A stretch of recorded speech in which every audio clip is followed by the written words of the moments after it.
Alors moi j'ai essayé de faire une plaidoirie, car si je n'avais pas été... Pauvre criminel. Oui, c'est ce que je me disais en fait. On va faire l'essai puisque l'occasion nous en est donnée. Monsieur le Président, n'en commencez pas à ricaner, là. Entrez dans la peau du personnage. Mesdames, Messieurs les jurés, en tant qu'avocat des causes perdues,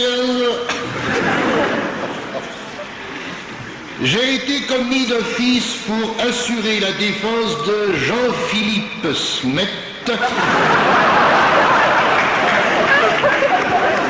plus connu sous le nom de Bonjour, c'est Johnny,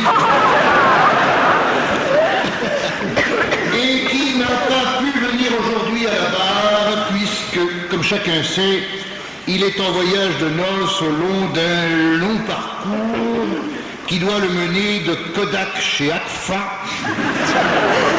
en passant par Nikon et Sony. Tout neveu l'accompagne, lui et sa 4e femme, qui est aussi la 3e, en attendant la 5e, qui sera probablement la même.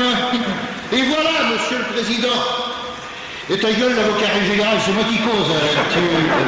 Et voilà, Monsieur le Président, un démenti formel lancé contre les calomniateurs, n'est-ce pas, Monsieur Laurent Gérard, qui, empruntant sa voix, lui ont fait dire Johnny, il ne peut pas se coucher avec ses maîtresses parce que ses pieds dépassent du berceau.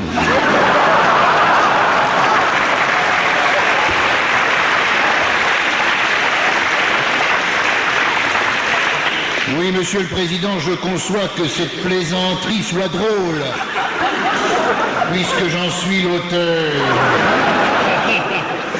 Mais j'avoue qu'elle est facile, puisque je n'en suis pas l'interprète. Mais elle est odieusement diffamatrice, Monsieur le Président, car je ne sache pas que mon client se promène à la sortie des écoles maternelles, nu sous son imperméable, en s'approchant des fillettes pour leur dire « Tiens, fume, c'est du rock !»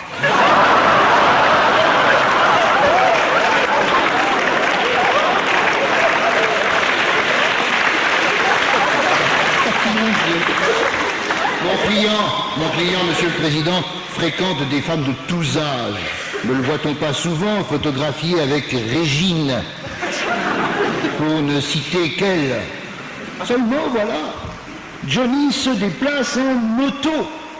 Mais si vous placez Régine sur la selle arrière, mon client ne sera-t-il pas contraint de troquer sa moto pour un tricycle? Johnny ne déteigne pas non plus de fréquenter Marguerite Duras, qui pourrait être son père. Non, Monsieur le Président, ceux qui reprochent à Johnny de convoler avec des nymphètes sont ceux-là même qui le jalousent et donc le haïssent, car souvent l'on déteste ce que l'on ne peut obtenir et schlapp, prends ça dans les cuilles.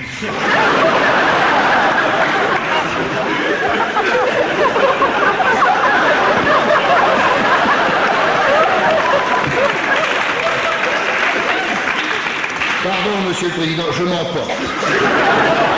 Je m'emporte, mais comme j'ai coutume de le dire, si je ne m'emporte pas, qui m'emportera?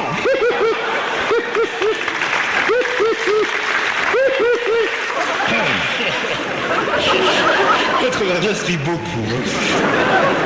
Peut-être parce qu'il se reconnaît. Ça doit être ça. Redevenons sérieux, Monsieur le Président, Monsieur le jury.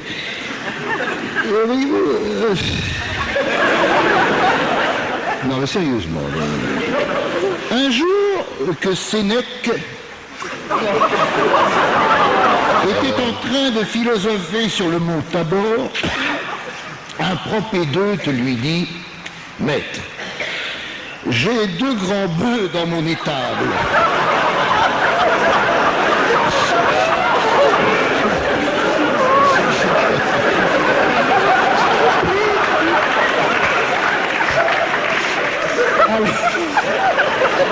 J'ai l'air de rire, mais c'est nerveux.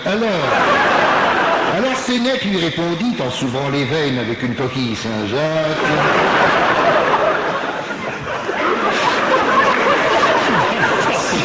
Si tu les attelles à une charrue, tu pourras labourer.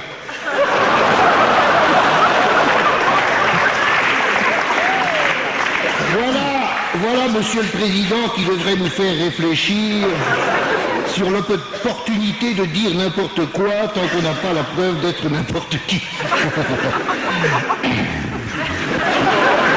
La rock'n'roll attitude qui caractérise Bonjour, c'est Johnny attire les jeunes vers son podium.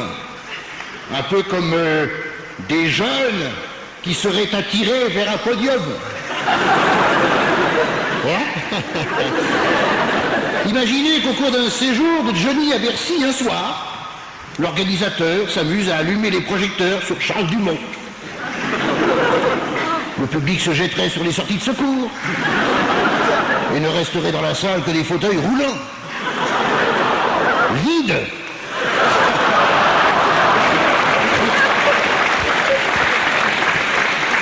Mais ne soyons pas vaches, Monsieur le Président, avec Charles Dumont, car enfin tout le monde a son idole, même les poumons d'acier. Pour toutes ces raisons, et en vertu des articles du catalogue des Trois Suisses,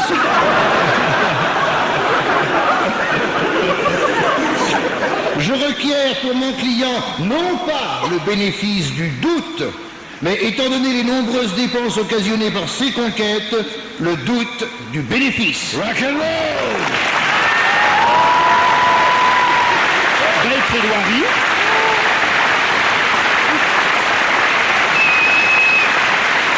Mais cette façon de plaider, je crois que vous prenez vraiment plaisir à plaider, vous, Maître Vergès. Oui. Il y a un jeu, il y a... Oui. Forcément, il y a un jeu. Oui. Forcément, il y a un jeu